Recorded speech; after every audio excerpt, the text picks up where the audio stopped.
his came home after, I think his freshman year, and his mom and dad said, yeah, I'm going on this retreat to Mexico. And they're like, with who?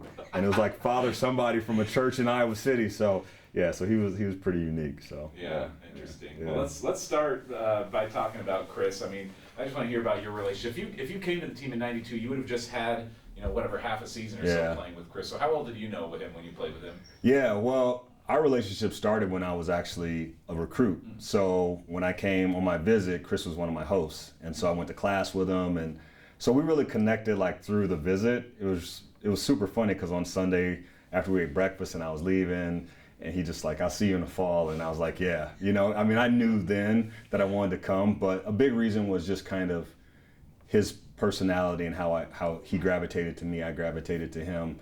And then once I got on campus, his mom calls us salt and pepper.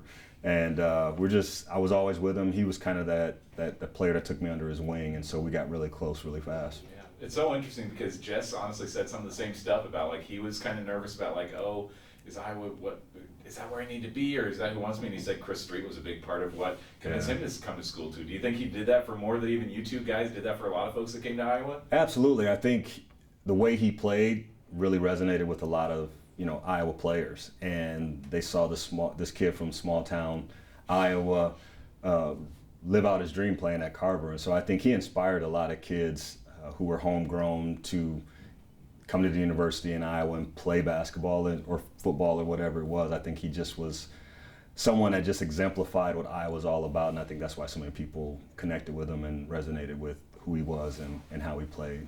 Did you know much about him before you came and visited him? I mean, did you know who Kris Street was as a high school recruit before he came here? No? No, not at all. It was funny because we would always go back to surprise his sisters, like at a volleyball match or stuff like that.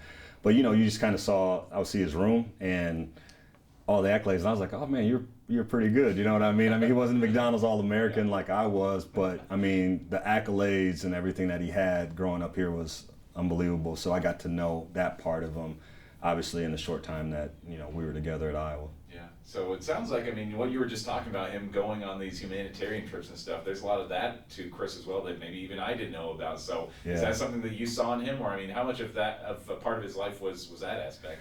Well, talking to Mike and Patty, we realized like he had so many different friends and he connected with so many different people in different ways. It wasn't always through athletics. Sometimes it was just through, I mean, he loved to fish, he loved to hunt, so he had friends that loved to do that kind of stuff. He was a Christian, and so he connected with people through the church and stuff like that. So what you started to find out was that there were so many layers to Kris that made him who he was. Most people just saw what they saw in Carver Hawkeye Arena or on the basketball floor, but I wouldn't say he was complicated, but I just think he was very layered in who he was, and I think that was part of what made the impact still last this long, right? It's just so many people were able to connect with him in so many different ways, and so I learned a lot of it after he passed. So yeah. I'm sure everybody kind of remembers where they were on that day where they found out that Kris died. What was that day like for you, or where were you when that happened, or when you found out the news? Yeah, so we were at a team meal that night because we were getting ready to play. I believe it was Northwestern or Penn State the next day, and I actually drove by the accident. I was with a couple managers and James Winters, and James was the one that said it looked like Kris's car, and I was like, no, he left, like a half hour, 45 minutes ago. And so, but James came back with the man. He just had that eerie feeling, and I got to my dorm, and I just said, Tear, Monteer, I call him Tear. I said, Monteer, something's not right, and literally within like the next 20 minutes, we got a phone call. Manager came and picked us up and took us to Carver. So, yeah, we had just been at dinner together, and it was just like our world changed in a matter of a half hour, 45 minutes. Yeah. What was the team atmosphere like that night when you guys were together? Well, one thing you never saw was Coach Davis show a lot of emotion. And when we came into Carver, as we're walking down the tunnel, I saw Coach and our chaplain, and Coach was crying. So you knew something had happened. It just kind of started to sink in that was the reality of it. What I thought I saw was it. And when Coach came in, it was the hardest thing for him to tell us what happened. And everybody broke down because he was not only a teammate, but he was a brother to everybody on the team. So yeah, I know. After that, we were just looking at some old box scores last night and saw like you guys played the Fab Five not long after that and whooped them. And I mean, that had to be just such an incredible team atmosphere after that. I mean, just that extra level of motivation going into those games must have been incredible. Absolutely. I mean, the Michigan State game before that one, we hadn't practiced. I mean, it'd been like a week and a half, 2 weeks, and we didn't even practice. So coach was just like, let's get back out on the floor, find a little bit of normalcy, and there was no way we should have won that game. So it was a timeout where we knew like there was something going on, and we felt like Kris was there. And once we got into overtime in that game, there was no way that Michigan State was beating us. And so many quirky things happened at the end of that game where Heathcote is calling a timeout, the refs don't see him. I get a tap away, I run out of bounds, I come back in bounds. I shouldn't have been able to keep the ball, but just little things like that. And then the Michigan game here at home I think that was the most incredible game I've ever played at in Carver. I don't think Carver's ever been that loud for that long. People didn't sit. And to do it with Mike and Patty and the girls on the sideline, that meant so much to us to be able to do that for them. And, it was just, I mean, Kris Street magic, that day too. So yeah, hard to forget that one. Yeah. What's your relationship like now with Kris's parents? Do you still have much contact with them? Oh yeah, a lot. Really? Yeah. We Mike texts me all the time and tells me what I need to do as far as coaching. They come to our games. They came to our game at Johnston earlier in the season, and for them, Sarah and Betsy, with their kids and their family, we're still close. Even just for Christmas, Betsy's kids, she's got twins too, and they wanted Keegan Murray jerseys. So we got them Keegan Murray jerseys signed and stuff like that. So there's a lot of connection and closeness with us and them. Mike always wants to come watch McKenna and that kind of stuff. So, our relationship is phenomenal. I mean, I think Mike and Patty are extraordinary people from the standpoint that they could have just walked away and not continue to be a part of the University of Iowa community, but they have embraced it.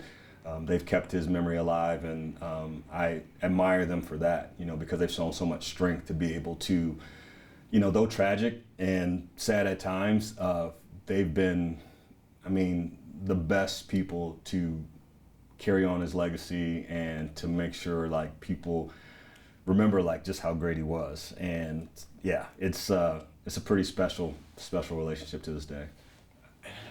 I never heard this, and so you can tell me if this is true or false, but somebody just told me yesterday that your son, Kris, is named after Kris Street. Yeah, is that correct? Yeah. So when I met my wife, I told her right away, hey, when we have a boy, this is really early on. I was like, hey, my first son's name is going to be Kris. So when we found out we were pregnant with twins, it was like, okay, well, whoever comes out first, that's Kris. But I called Mike and Patty, and obviously having a K name myself, I was like, hey, I want to name our firstborn after Kris.